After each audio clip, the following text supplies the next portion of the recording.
presiden adalah kapten kapal, pengetahuannya mesti lengkap. Bukan sekedar kemampuan menggergaji pohon dan dipoles-poles jadi mebel. Karena memang itu, saya kenal itu, keadaannya itu, saya tahu satu persatu. Sekarang rektor itu sepenuh-penuhnya ditentukan oleh presiden.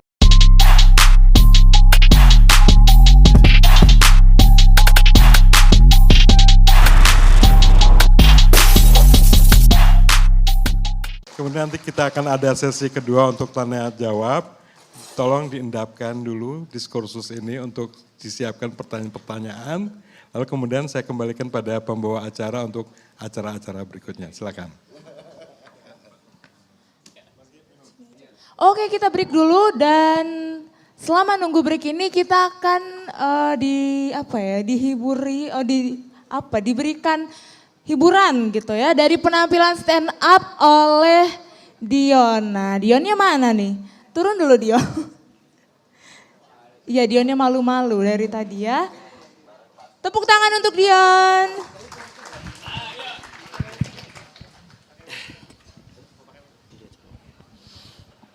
Astagfirullahaladzim.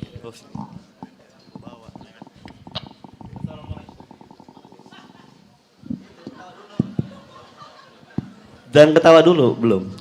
Assalamualaikum warahmatullahi wabarakatuh. Pak Rocky Gerung terhormat, pertama kali ketemu Pak Rocky. Biasanya nonton di ILK, saya senang nih kalau lihat Pak Rocky udah debat. Biasanya lawannya udah sekak mat udah Pak. Visip ya. Ini pokoknya penonton jangan terlalu berekspektasi tinggi buat ketawa. Karena saya ini nggak suka ngasih ekspektasi. Mending realita aja, karena yang lucu itu bukan saya, yang lucu itu mbaknya. Iya mbaknya yang senyum-senyum itu. Iya, ketawa aja mbak gak apa-apa, jangan ditahan-tahan. Nah kan gitu cantik. Sebenarnya saya ini stand up dikabarin mendadak pak. Sehari sebelum hari ini dikabarin sama kawan saya kan namanya Ahmad Junaidi, dia sebagai penanggung jawab hiburan. Dia ngabarin via WhatsApp, Yon besok tampil di Unila ya stand up. Pikir saya kalau emang bayaran napas bisa lah. Ternyata rokok surya cukup. Ini deg-degan sebenarnya, saya ini takut salah ngomong. Apalagi banyak tamu yang terhormat dari dosen-dosen. Bentar, mikir dulu. Kampus ini identik sama anak kosan nih. Saya ini sebenarnya nggak kuliah, lulus SMA, kerja, ya kadang dikerjain juga. Kalau anak kuliah ini identik sama kos-kosan ya. Ada tuh kawan saya ngekos, paling saya kesel saat dia lihat awal bulan pas lagi banyak duit. Masalah makanan tuh kan, pas awal bulan lagi dapat kiriman dari orang tua, dia ngomong kan, wah enaknya makan apa nih, pilih-pilih tempat, dateng kan.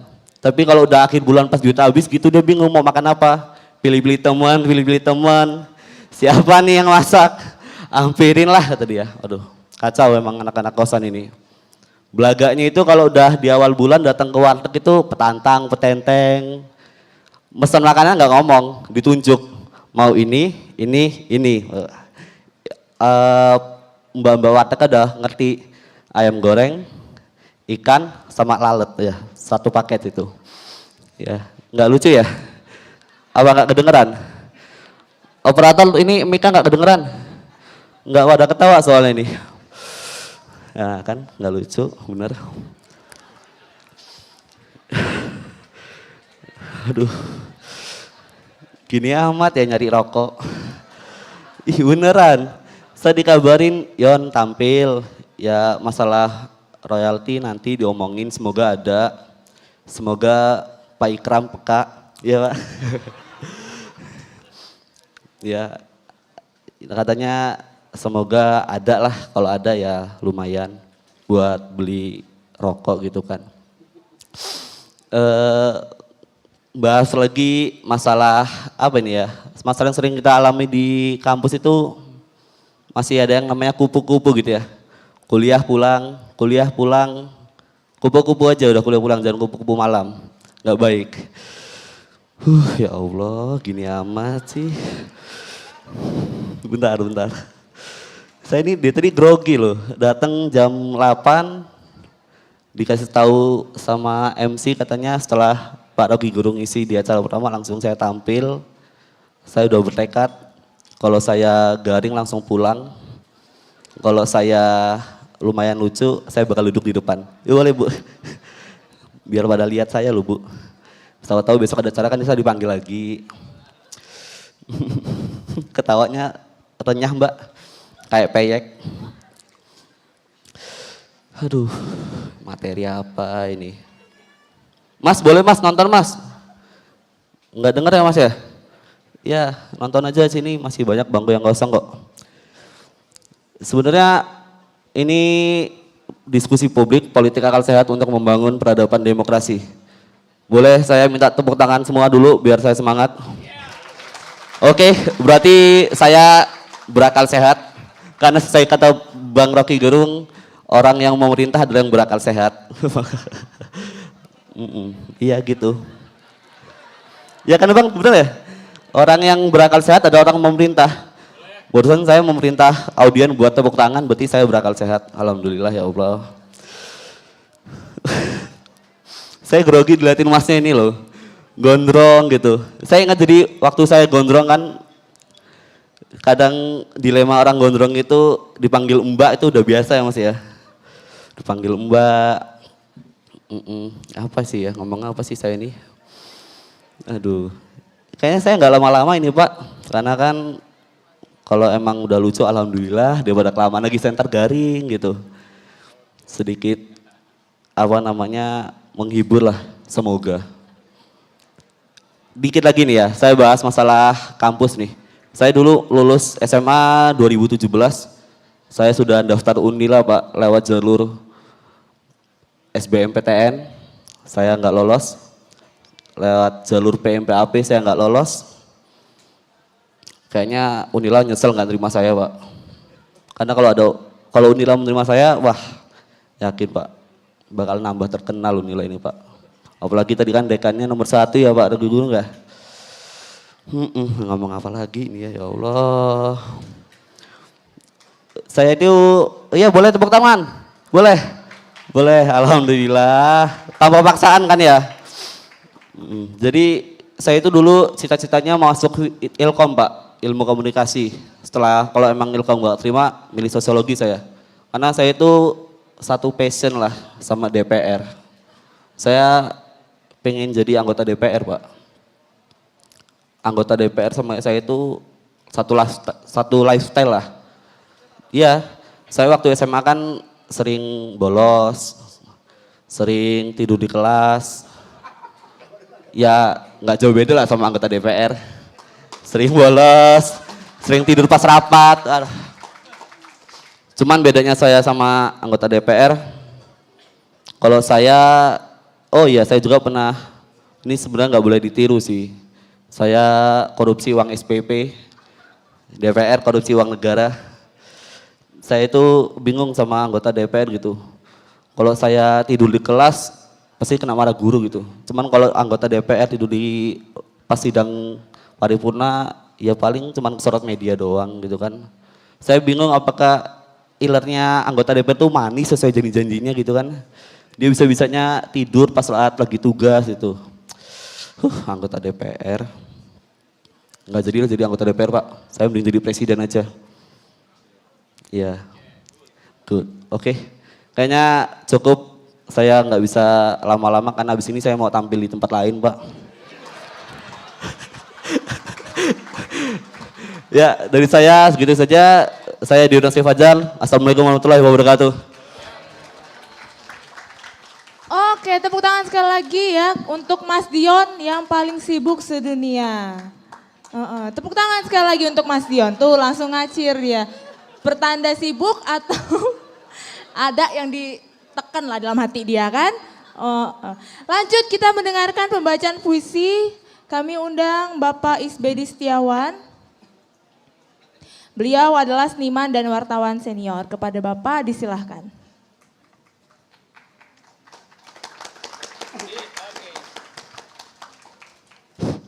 Assalamualaikum warahmatullahi wabarakatuh.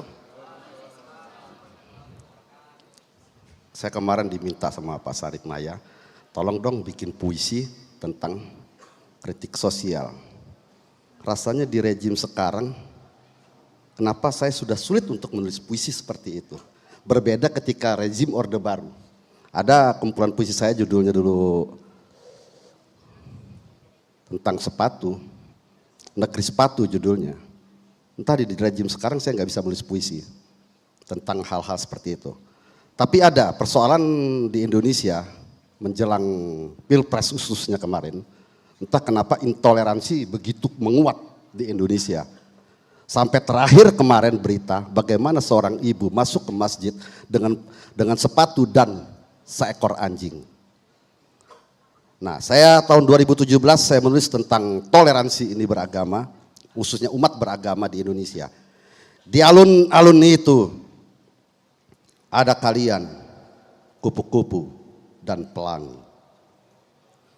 Senja bertamu, selengkung pelangi, di antara daun, ranting, dan bangku panjang basah sehabis hujan. Ada kupu-kupu bergantung janggut. Anak-anak berlari melepas bola, melompati garis-garis di mata langit. Perempuan kerudung, lainnya berkalung salib. Wajah Buddha di wajah seorang lelaki di lain kursi. Aku menunggu Ahmad datang di senja ini, kata perempuan berkudung. Kapan datang? Aku menanti kekasihku, anak Maria, karena aku gembalanya. Kita sama-sama menanti, seperti penantian Sang Buddha. Di alun-alun itu ada memang kalian sama-sama menunggu datang pelangi sampai ia pergi. Seperti kupu-kupu akan selalu singgah pada musim yang basah. Bercakap-cakap tentang siang, kemudian senyap, waktu datang malam. Kalian nikmati bersama asap rokok melayang atau anak-anak berlari amatlah riang. Biarpun ada tangis, tubuh luka atau memar sehabis terjatuh dan terbentur riuh. Selalu di alun-alun itu segala ingin bertemu. Selengkung pelangi di langit biru, mata cahaya Tuhan Maha Bertata. Di mata kalian wajah Bu Alam, jalan lempang begitu riang. Kita sama-sama memburu tapi tak perlu gaduh. Kita bersama mencari tapi tak saling iri. Suara bersama dari kesendirian hingga berjamaah. Sejak Rosario sampai katedral, dimulai pegunungan lalu rumah keheningan. Tangan berlingkar, Tuhan betapa kekal. Kalian lepas hati yang bercak, duduk di kursi panjang alun-alun yang riang. Tuhan memandang setiap yang datang. Tak perlu risau dari mana kalian. Lalu pelangi menjelma anak tangga menuju singgasana. Segala mula kelak dibariskan. Seperti anak-anak berlari rancak, ingin baris rapi, menunggu buku pandu.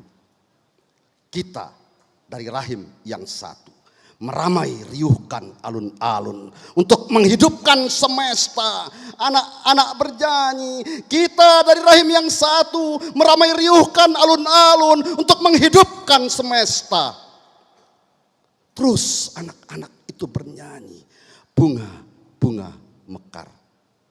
Terima kasih. Andai saja Indonesia seperti alun-alun ini, kemungkinan berbeda pendapat, berbeda segala hal, saya kira kita bisa hidup berdamai. Terima kasih. Wassalamualaikum warahmatullahi wabarakatuh. Terima kasih Bapak SBD Setiawan atas puisi yang luar biasa, kritis, inovatif, dan juga peduli seperti tagline FISIP Universitas Lampung. Oke, kita lanjut diskusinya dengan sesi tanya jawab. Mungkin nanti bisa Pak diberikan waktu untuk para mahasiswa memberikan pertanyaan. Kepada Bapak disilakan. Terima kasih. Kita menghidupkan semesta dengan akal sehat. Bertanya pun dengan akal sehat. Ya, kita masuk pada sesi tanya jawab. Karena memang ada sesi untuk pers ya. Mungkin pers pertanyaannya nanti di gedung A pada saat konferensi pers ya. Kemudian yang saat ini pada tamu maupun mahasiswa silakan mengajukan pertanyaan dan nanti Pak Gianto akan memandu ketika Anda bertanya. Silakan Pak Gi. Karena waktu kita sebenarnya agak mepet, 30 menit, mungkin supaya kita efisien, dimohon yang akan menyampaikan pertanyaan, disampaikan cukup singkat poin-poinnya, dan kita akan berdiri berjajar di depan ini, ya, supaya lebih tinggi lagi panggungnya. Ya, dipersilakan langsung aja maju ke depan, langsung aja maju ke depan, ya.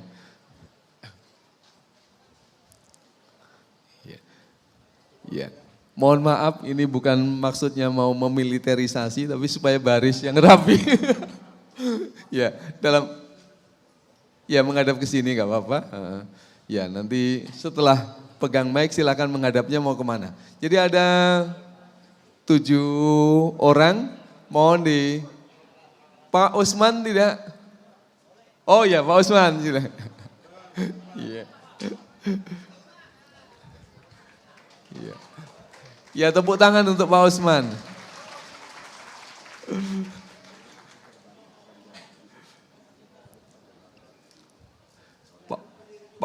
Pak Usman mau di pertama atau terakhir? Yang pertama, iya.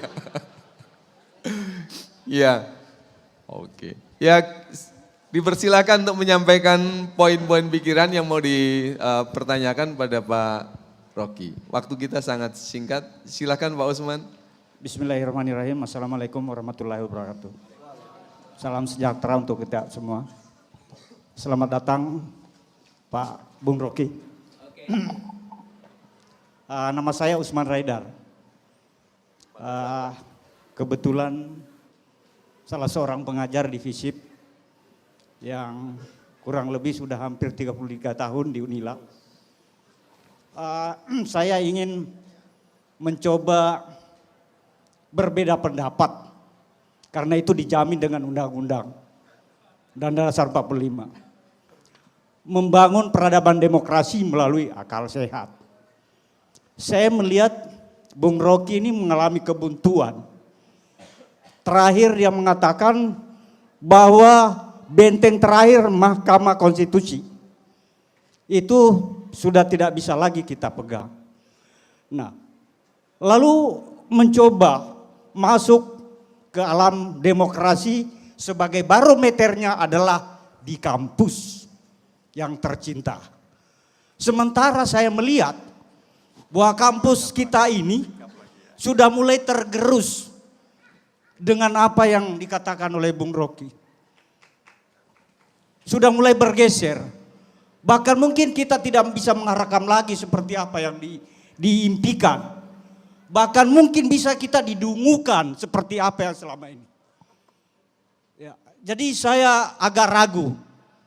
Apalagi pemilihan rektor, pemilihan dekan, sampai di jurusan.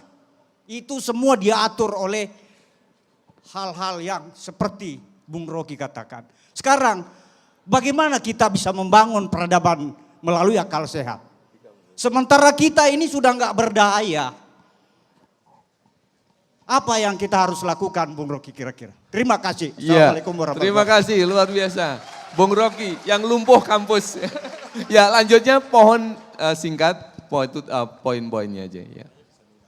Oh ya, silakan Pak Usman jika.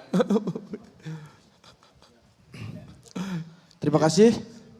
Assalamualaikum warahmatullahi wabarakatuh. Waalaikumsalam.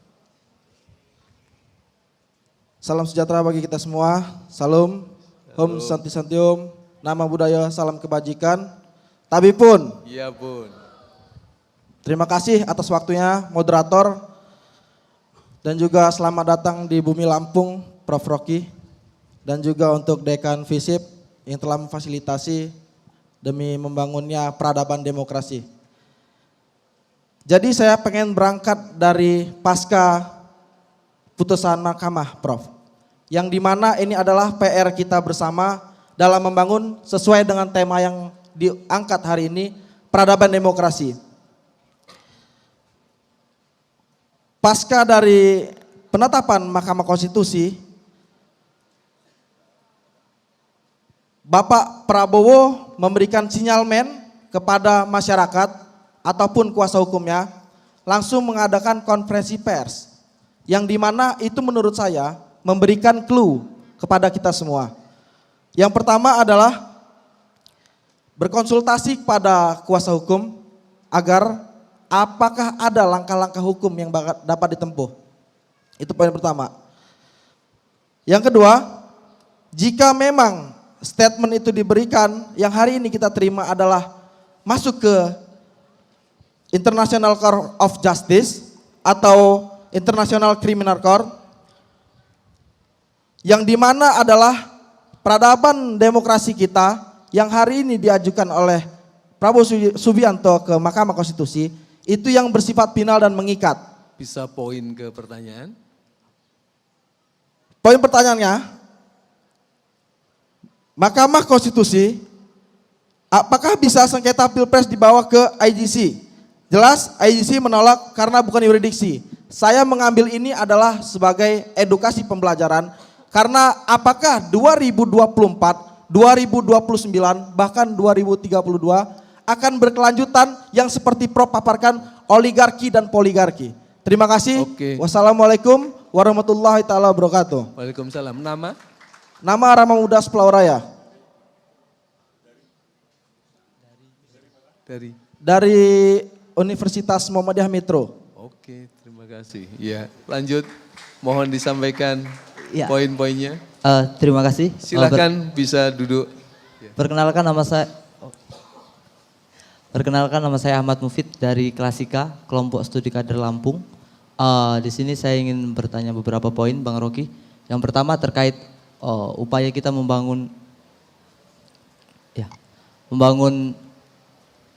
akal sehat di kehidupan masyarakat, ya Bang Rocky ya. Seperti sebagaimana Bang Rocky tadi bilang, sampaikan di awal bahwa salah satu pintu masuknya itu melalui pendidikan atau kampus. Nah tapi di kampus juga menemui persoalan yang ingin ini saya tanyakan, bagaimana tanggapan Bang Rocky terhadap praktik pendidikan gaya bank sebagaimana diungkapkan Paulo Freire yang hari ini masih juga terjadi dan kita juga menjadi korban dari pola pendidikan gaya bank yang secara perlahan meniadakan sisi kemanusiaan kita hingga efeknya intoleransi dan yang lain-lain terjadi di masyarakat kita saat ini. Itu satu. Yang kedua, persoalan apa alat ukur atau verifikasi persoalan akal sehat ini, politik akal sehat yang coba dikampanyekan atau disampaikan oleh Bang Rocky. Nah, saya juga ingin mencari tahu atau pendapat dari Bang Rocky, apa korelasi atau hubungannya antara akal sehat dengan kesadaran sosial seorang individu terhadap lingkungannya. Karena banyak juga orang-orang pintar di Republik ini yang pada akhirnya dia miskin terhadap kesadaran sosialnya. Nah, apakah kesadaran sosial itu juga bisa dipengaruhi oleh akal sehat ini? Itu juga nanti saya ada korelasinya terhadap konsep, saya lupa karena tadi Bung Rocky bilang soal Plato, tiga konsep yang tumos, epitomia, dan logistikos. Nah mungkin sedikit penjabaran dan korelasi antara akal sehat ke wilayah situnya. Mungkin itu ya. Bang, Oke, terima Bang. kasih. Terima Sama kasih. ini ada buah cenderamata untuk Bang Rocky dari teman-teman Klasika. Oh ya. Buku Tangan. yang baru di... Oke, makasih ya. Iya. Oh ini Gus Dur. Iya. Foto bentar boleh Bang? Oh ini maksudnya buat foto. Oh. Ini mau dipoto, dia minta foto Bang. Jadi iklan nanti. Oke, ya. Oke, terima Thank you, salam kenal dari sahabat-sahabat Klasika Bang. Ya, Makasih. terima kasih. Lanjut, ya, nama Bu. Ya, dari selamat sini. siang dan salam sejahtera bagi kita semua. Tapi pun, Ya Bun. ya yang terhormat Bapak Rocky Gerung, Bang Isbendi, Bapak Moderator dan dosen-dosen FISIP serta kawan-kawan yang berbahagia. Ya, perkenalkan nama saya Berta Niken, saya dari TV Prengsawu Channel. Kebetulan saya adalah mahasiswa juga di Universitas Lampung dan sehari-hari saya juga sebagai pendidik di sekolah dasar. Ya, begini Bung Rocky, jadi kalau menurut saya antara akal sehat itu adalah beda-beda tipis dengan akal tidak sehat atau gila. Karena ketika akal sehat itu berada di tengah-tengah tidak sehat atau gila, maka dia bisa disebut sebagai tidak sehat atau gila gitu ya Bang ya. Terus kemudian tadi disampaikan oleh Bung Rocky bahwa ketika akal sehat kita tidur, maka itu akan membangkitkan akal tidak sehat, monster-monster yang tidak berakal sehat. Nah, pertanyaan saya langsung saja, bagaimana sih cara menghidupkan akal sehat yang secara murni di tengah-tengah ketidaksehatan atau ketidakwarasan para monster-monster yang tidak berakal sehat. Itu saja Bung Rocky, terima kasih. Assalamualaikum warahmatullahi wabarakatuh. Waalaikumsalam. Makasih Mbak Berta, bisa duduk dan silahkan disampaikan. Assalamualaikum warahmatullahi wabarakatuh, Tabi pun. Ya Bun. Nama saya Hendy Bung, saya dari YLBH Bandar Lampung. Menarik tadi seperti statement dari Bung Rocky yang mengatakan bahwa hakim konstitusi, mahkamah khususnya, itu sangat legalistik atau letterleh. Nah, kalau ini mungkin kita membuka ruang diskusi ya, karena sepemahaman saya semenjak kuliah di Fakultas Hukum, itu adalah bahwa kita menganut sipil law yang dihasilkan oleh Belanda. Nah, dari sistem hukum situ aja bisa dikatakan bahwa sudah pasti kita positivistik. Nah, apakah dengan hakim bukan saja dapat mencari keadilan tapi adalah finding atau menemukan suatu hukum permasalahan di masyarakat. Nah, apakah dari konsep common law itu juga bisa masuk ke dalam sistem Rechtsstaat yang seperti ada di Indonesia yang khususnya berideologikan Pancasila? Itu yang pertama.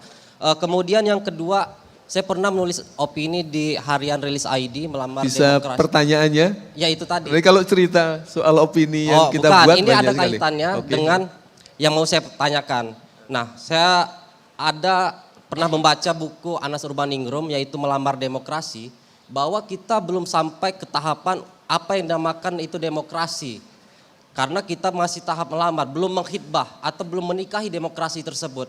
Nah, sedangkan politik identitas, terus itu tidak adanya keberagaman itu menjadi intoleransi di negara kita ini. Nah, kira-kira sepanjang tahun apa atau sejauh mana kita dapat apa yang dapat dikatakan benar-benar itu pure demokrasi seperti itu.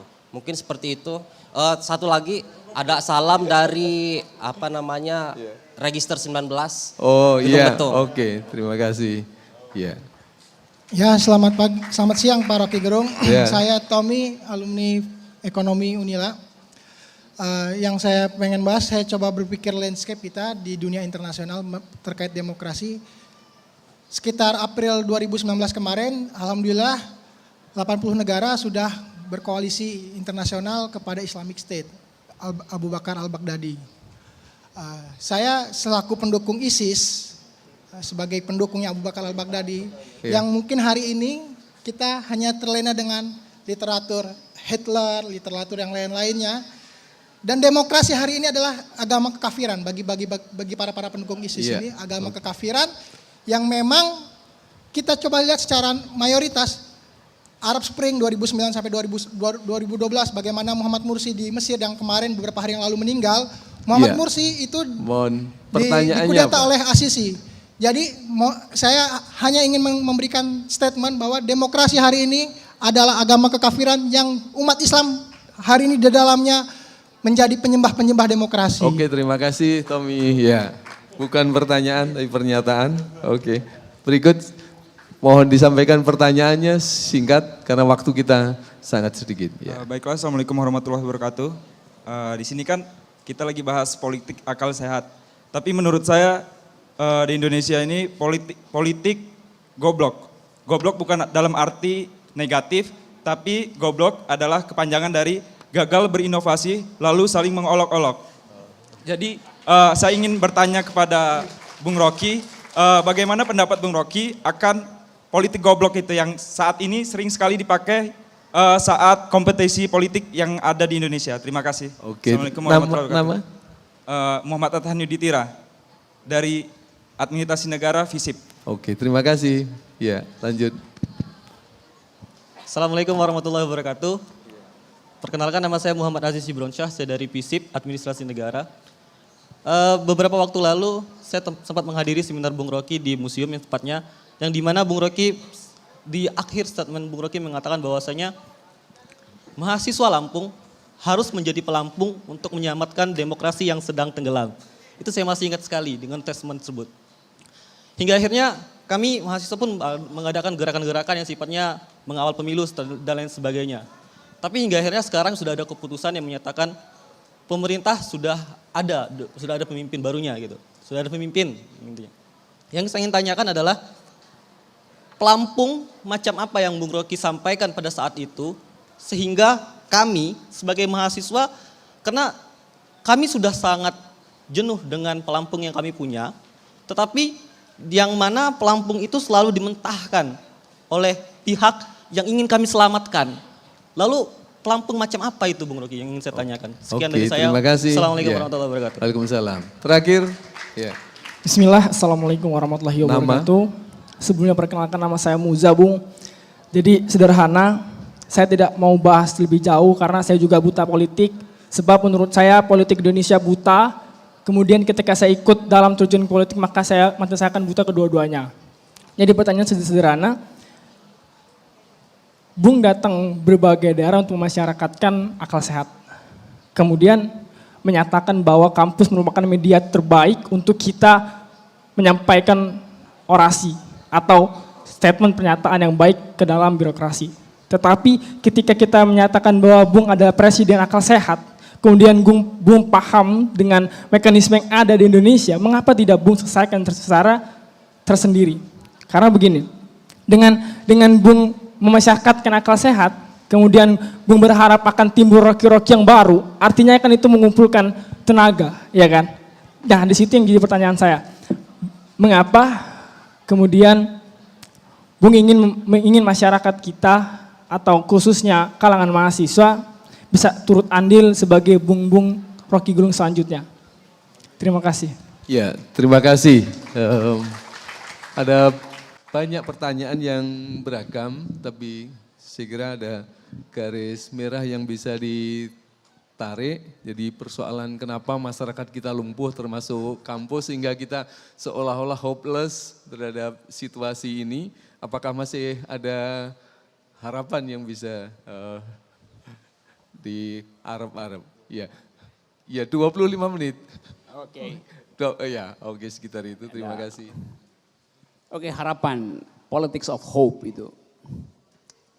Hanya itu yang mendorong saya untuk mondar-mandir. Kalau nggak ada politics of hope, ya saya naik gunung aja. Jadi pekerjaan saya cuma itu, kalau nggak naik gunung ya ke kampus. Ya. Jadi, tapi saya paham tadi benang merahnya itu, bahwa ada sinisisme terhadap keadaan. Tapi jangan sinisisme itu berubah menjadi fatalism. Jadi fatalistik terhadap itu tuh. Pak Usman tadi benar. Dan saya pikir saya yang kekurangan pikiran, ternyata kampus yang kekurangan pikiran tuh. Karena memang itu, saya kenal itu, keadaannya itu, saya tahu satu persatu. Sekarang rektor itu sepenuhnya ditentukan oleh presiden. Walaupun ada tim, ya tapi keinginannya ada presiden menentukan rektor. Jadi kepala politik menentukan kepala akademis. Nah, itu ngaco tuh. Sama seperti tadi saudara Dion tadi berupaya untuk bikin komedi tapi berakhir dengan tragedi itu. Tapi dia masih mending si Dion ini, dia masih bisa bicara kira-kira 12 menit tanpa teks itu.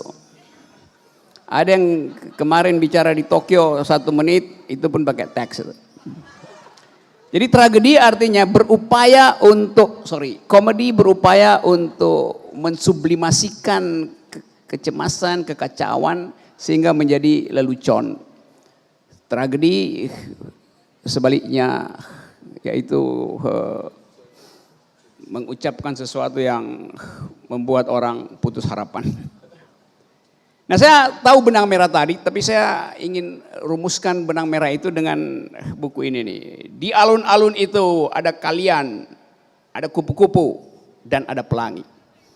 Tiga ini nggak ada sekarang, padahal alun-alun itu adalah ruang publik yang paling otentik. Di Inggris namanya ada pojok Hyde Park, di mana orang boleh maki-maki pemerintah. Itu adalah alun-alun. Dalam tradisi politik Jawa, kendati ada feodalisme, ada alun-alun diberikan pada rakyat untuk lakukan PP, protes pada raja itu. Alun-alun demokrasi adalah pers, alun-alun demokrasi adalah kampus. Sekarang alun-alun itu nggak ada lagi. Jadi kita bertanya, di alun-alun itu ada kalian, kupu-kupu dan pelangi. Kata Isbedi. Kata saya, di alun-alun itu kini tinggal boneka dan setumpuk contekan. Jadi itu. Dan saya nggak putus asa untuk bolak-balik kampus. Jadi kalau saudara merasa ngapain bolak-balik kampus? Ya itu adalah panggilan etis orang yang punya harapan. Kalau kau punya harapan ya udah lu diusir di kampus, dicaci setiap hari. Saya dicaci maki tapi saya nggak pernah layani caci maki dari IQ di 200 sekolah, itu nggak ada gunanya itu. Tapi kita ingin agar supaya alun-alun itu yang disebut sebagai public sphere, ruang publik, dihidupkan ulang. Karena negara ini tumbuh dari alun-alun itu. Para pendiri kita ada mereka yang kaya retorik, kaya logics, kaya literasi. Sekarang nggak ada kemampuan itu. Jadi kenapa kita nggak bandingkan itu? Kita nggak perlu bandingkan dengan kemampuan Hitler untuk menjadi seorang demagog. Atau kemampuan Plato untuk membuat metafor yang cerdas. Minimal kita ingin agar supaya kekuasaan ditampilkan di dalam ukuran-ukuran intelektual. Karena dibutuhkan pikiran untuk mendistribusikan keadilan, saya katakan tadi itu. Jadi memimpin negara itu sama seperti kapten kapal. Dia bukan kapten kapal yang baik, dia bukan sekedar tahu navigasi.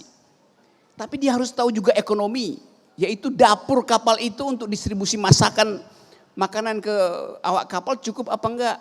Dia mesti tahu fisika untuk tahu arah, mengatur, membuat prediksi tentang arah angin. Dia tahu astronomi untuk tahu kira-kira bintang mana yang akan jadi referensi ketika malam gelap. Dia tahu tentang biologi. Minimal kalau ada orang melahirkan di kapal dia bisa tolong sedikit. Jadi kapten kapal itu harus punya pengetahuan lengkap. Presiden adalah kapten kapal, pengetahuannya mesti lengkap. Bukan sekedar kemampuan menggergaji pohon dan dipoles-poles jadi mebel. Karena ini serius soal bangsa. Anggap aja saya lagi gantiin Dion stand up comedy itu. Kan itu yang kita perlukan. Jadi nggak mungkin kita menutup kelemahan itu dengan mempromosikan bahwa sudah dipilih oleh, memang saya menghargai pilihan rakyat itu. Tapi bagi saya tidak cukup. Dan ketidakcukupan itu yang mesti kita analisis di mana ketidakcukupan itu terjadi. Di kampus kah? Saya masih percaya pada kampus. Karena ini bukti kecil yang membatalkan tesis bahwa kampus tidak lagi bisa berpikir. Buktinya saya diundang oleh Pak Dekan dan saya iyain karena saya tahu saya akan berhadapan dengan akal sehat. Kan itu dasarnya kan. Waktu Pak Dekan bilang, saya bilang oke, saya datang. Tanpa saya lihat jadwal saya yang lain tuh. Kalau undangan seminar bisnis ya tiap hari bisa kita. Tapi bertemu dengan akal itu yang gak ada kesempatan. Bayangkan misalnya kalau Presiden Republik Indonesia paling enggak sebulan 2 kali dia ketemu dengan akal. Dengan mahasiswa, dengan pers yang kritik. Maka dia punya stok argumen di kepalanya tuh. Supaya enggak gugup dan gagap kalau ketemu dengan publik internasional seperti kemarin. Kan itu kan yang kita mesti miliki itu. Jadi saya sering terangkan Presiden Soeharto itu kita sebut otoriter karena memang dia menguasai seluruh sumber daya kekuasaan. Tapi dia diskusi dengan teknokrat. Lama-lama dia ngerti bagaimana cara mengorientasikan ekonomi. Kita kasih kritik. Tetapi dia ada backup teknokrasi yang kuat. Dasarnya adalah teknokrasi, keahlian teknis yang basisnya adalah metodologi. Basisnya adalah universitas metodologi. Kalau sekarang, ngapain jadi menteri adalah ketua partai jadi menteri. Ngapain? Menteri itu keahlian teknis. Karena dia lebih anggap menteri lebih bermutu dari ketua partai. Loh, ketua partai itu setaraf presiden. Apalagi beroposisi setaraf itu. Tapi orang memilih menjadi birokrat daripada memimpin partai politiknya tuh. Kan ajaib cara kita berpikir. Jadi sekali lagi ada kekacauan dalam mengerti apa sebetulnya politik itu. Itu soalnya tuh. Dan itu membuat kita merasa bahwa ada yang keliru, tapi orang nggak bisa rumuskan. Apa yang keliru? Yaitu standar untuk menjadi pejabat publik, apalagi jadi presiden itu. Tapi dipilih rakyat, oke, nggak ada soal. Tapi tetap standarnya mesti kita beritahu bahwa itu di bawah standar. Tapi kan dipilih, memang dipilih. Karena demokrasi juga bisa memilih boneka. Itu konsekuensi dari demokrasi itu.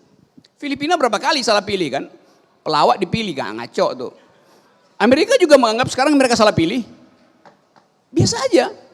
Jadi nggak mungkin kita ucapkan bahwa ya ini pilihan, ya itu pilihan tetapi salah. Kita mesti katakan, saya mau katakan salah pilih. Bukan saya mengabaikan suara rakyat. Tapi harus ada elemen intelektual di dalam kepemimpinan itu. Karena tadi mengemudikan kapal, dia harus paham ilmu fisika, paham astronomi, paham teori hidrologi, paham biologi, paham ekonomi. Itu supaya dia tidak dibisiki macam-macam yang dia nggak ngerti. Jadi sekali lagi itu soalnya. Yang kedua tadi soal apa tadi ya? Random aja lah apa kata kuncinya tadi ya.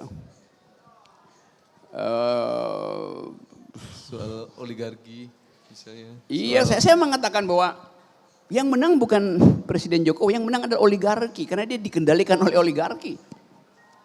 Oligarki partai, oligarki politik, oligarki ekonomi, oligarki bisnis segala macam tuh. Jadi tidak dimenangkan karena ada tuntutan akal sehat, tapi karena ada kepentingan oligarki itu. Karena itu saya katakan dimenangkan. Nah, balik tadi pada juga tema Mahkamah Konstitusi tadi. Memang legalistik itu adalah DNA-nya Mahkamah Konstitusi. Karena saya katakan tidak diajarkan untuk mengaktifkan theory of justice. Walaupun sistem kita adalah letterluck Belanda, tetapi sifat strategis dari hakim konstitusi adalah mengambil risiko untuk memakai diskresinya untuk mencari sumber hukum baru. Itu namanya pembaruan hukum. Bukan sekedar apa yang ada. Jadi kalau orang datang, ini saya mau tuntut keadilan tuh, tapi hukumnya belum dibuat. Hukum selalu tertinggal dari fakta. Karena itu bikin terobosan dengan interpretasi, dengan hermeneutics, dengan istihad. Kan bisa kan? Tradisi itu. Bahwa kita menganut hukum Eropa, bukan hukum Anglo-Saxon, hukum kontinental. Oh iya, itu di dalam ilmu hukum kita itu, tapi bisnis. Anda lihat misalnya, kalau Anda di Fakultas Hukum, hukum kita itu, hukum perdata kita itu, di bidang bisnis adalah hukum Anglo-Saxon.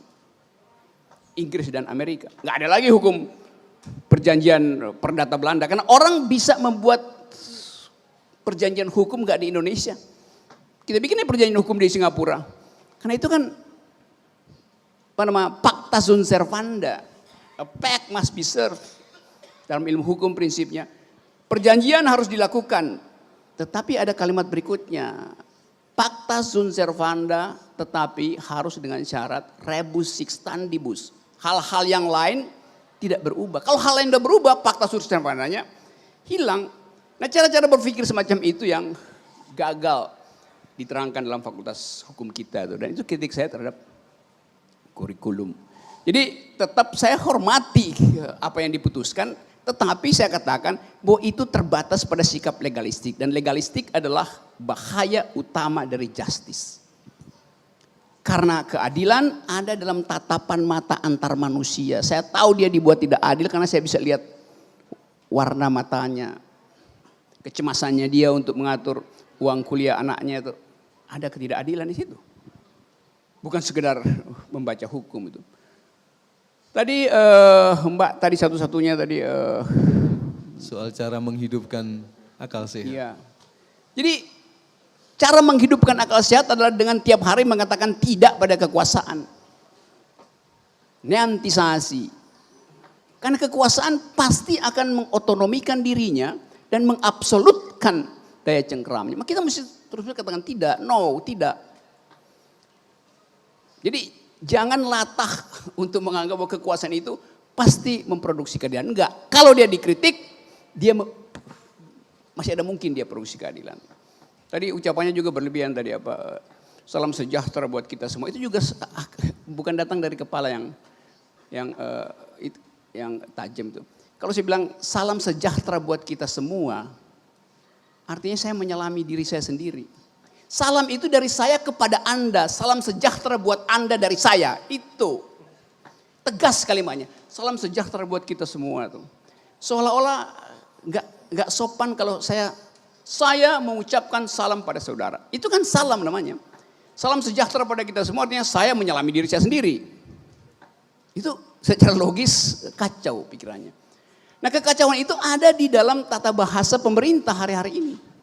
Berupaya untuk mencari alasan supaya udahlah kita rekonsiliasi. Jadi kata rekonsiliasi diajukan dalam upaya untuk menutupi segala macam kritisisme. Rekonsiliasi aja. Memang rekonsiliasi itu benar, tapi kecurangan juga adalah harus dibahas. Itu dua hal yang berbeda, bukan karena rekonsiliasi maka kecurangan berhenti, nggak bisa. Jadi sekali lagi saya melihat bahwa ada semacam nanti orang marah lagi itu. Hipokrit, kemunafikan di dalam cara kita berkomunikasi. Mahasiswa juga sering masuk dalam hipokrit. Karena menganggap bahwa ya sudahlah, kan sudah.